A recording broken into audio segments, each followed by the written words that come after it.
Hi everybody and welcome to my closet. Today we are going to be discussing the Louis Vuitton Cappucines. So having nowhere to really do my videos yet, I thought I would share part of one of my closets anyway, the one here in Arizona. This is my half of my handbag closet. Anyway, you guys can see that I have a decent amount of handbags in my closet. I'm still cleaning everything up in here. It was literally covered in drywall dust. I had to thoroughly clean my handbags and it's just been a nightmare. So enough of that. I wanted to talk to you guys today about the Louis Vuitton Cappucines. And if you have seen the video I did about, oh my gosh, I think it's been almost a year ago now that I did that video when I first purchased my Cappucines from Louis Vuitton boutique in Beverly Hills. And at the time, of course, I absolutely loved and adored this bag. But true to any relationship, after a while, true colors come out and the relationship starts to sour. Now, there are things that I love and things that I hate about this bag. Now, when I first got it, of course, I loved it because of it's just a beautiful bag. The Cappucines is a beautiful, elegant bag. However, they put in the same type of top little flap as the Dior bag that you guys know that I absolutely don't care for this bag, but they did the same type of flap in the Cappucines, and it does make it a little bit of a pain sometimes to get your things in and out of this bag. The other thing I did find out, riding in my car in the passenger seat, she tends to fall over no matter which direction you place her, facing this way. It's kind of like having a drunk girlfriend in your passenger seat, you know, where she's just falling and things are just falling out and she can't sit in her seat. She's just falling all over the place. No matter which way I put this bag, she falls over all the time. And it's a little annoying. I'm not sure if it's because the base on this is not as wide as, say, my bag, which I love. My double V, as you see on the bottom here, they made it very wide, okay? This one's skinny, okay? Skinny girls will be tipped over a lot easier. See, she's got some bottom to her, and this one, you can set this bag pretty much wherever you want, and she will stay. So, yeah, there were some design flaws in this bag. I get they were trying to keep it somewhat sleek. I get it, but there's just those two things about this bag that really kind of annoyed me.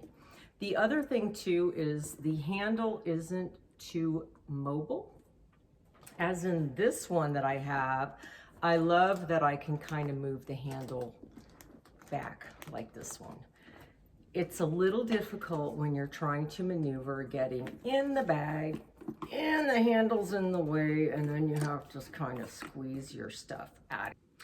Now, if you guys have noticed too, on the resale market, their prices are still quite low. In fact, they're about half of their retail. So I think a lot of that has to do with, number one, these bags were kind of pricey when they actually came out. They still are very pricey.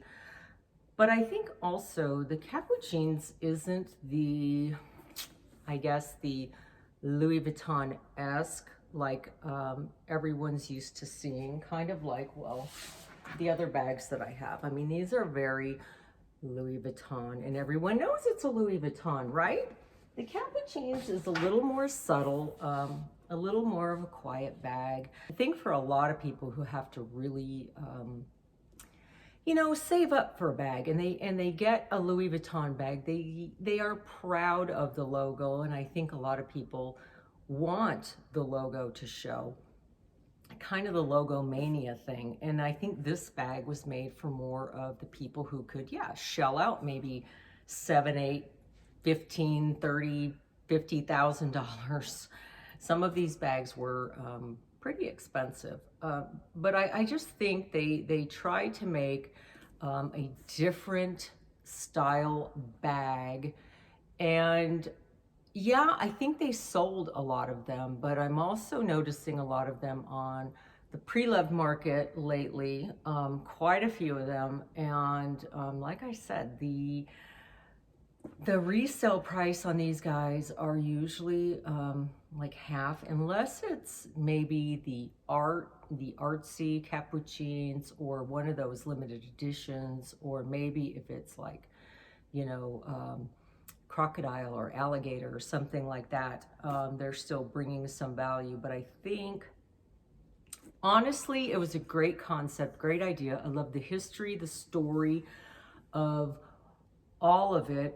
It's to pay due to like the first store that they opened, and the trunk, and everything about it. I think it was great in concept, but I just think they didn't go unique enough, and I think they went too far off of their mainstream on these.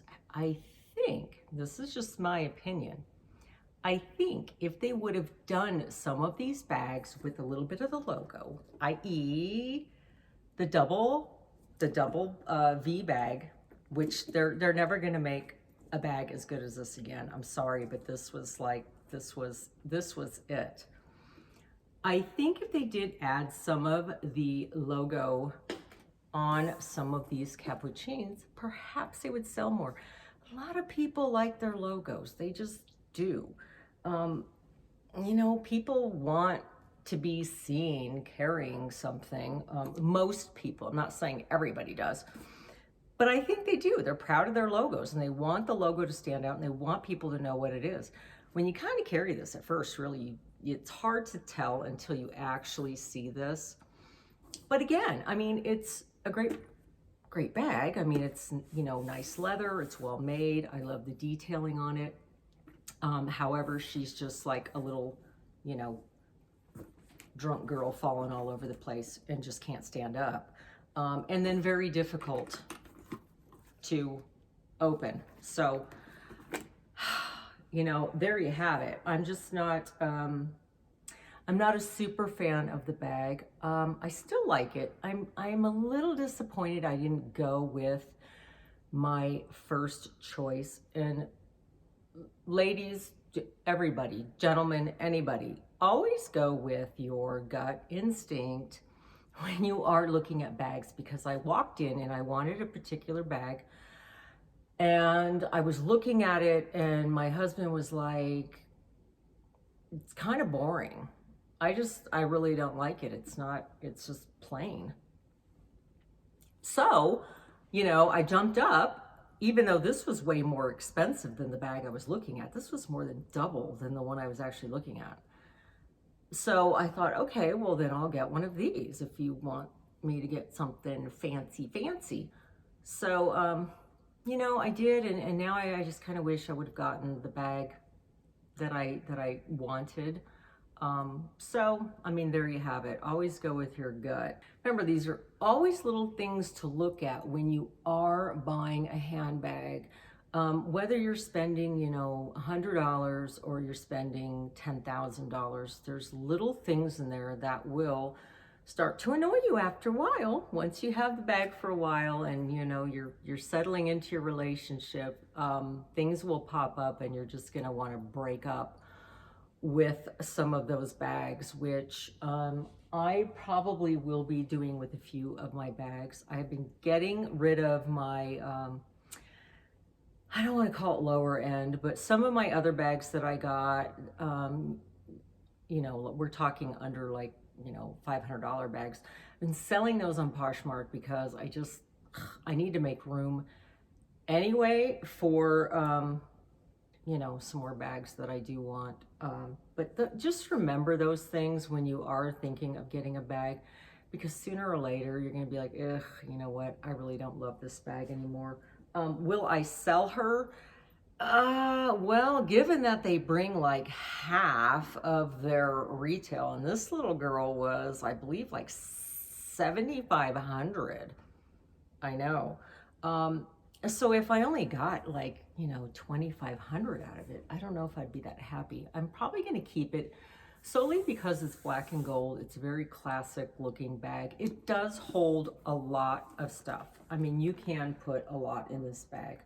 And it does have the detachable strap on it, of course, which I have inside, so it's not leaning up against the bag when I store them, because it'll leave an indentation, you know, on the piece when you store them. I always keep my bags fairly separated where no one touches the chains or anything else on the bags.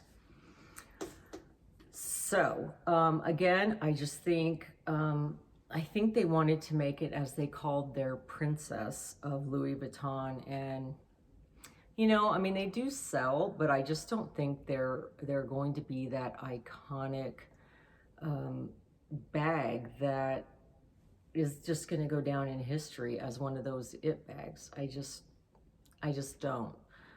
They're beautiful, but I think they just went a little too far off of their normal mainstream. And I still think they should bring this bag back. I know you guys are probably sick of looking and hearing about this bag, but I'm going to tell you, this bag's used probably more than any other bag next to my Loewe elephant bag here, hands down. So definitely got my money's worth out of those bags. So guys, I hope you enjoyed my little quick review on the Cappucines and why I think it's not the greatest bag or the greatest thing since sliced bread. I look forward to doing a lot more reviews on other bags that I don't have and bags that I do have. If you like this type of video and handbags, then don't forget to like and subscribe. Greatly appreciate it to everyone who has. And until next time, guys, I will talk to you later. Bye.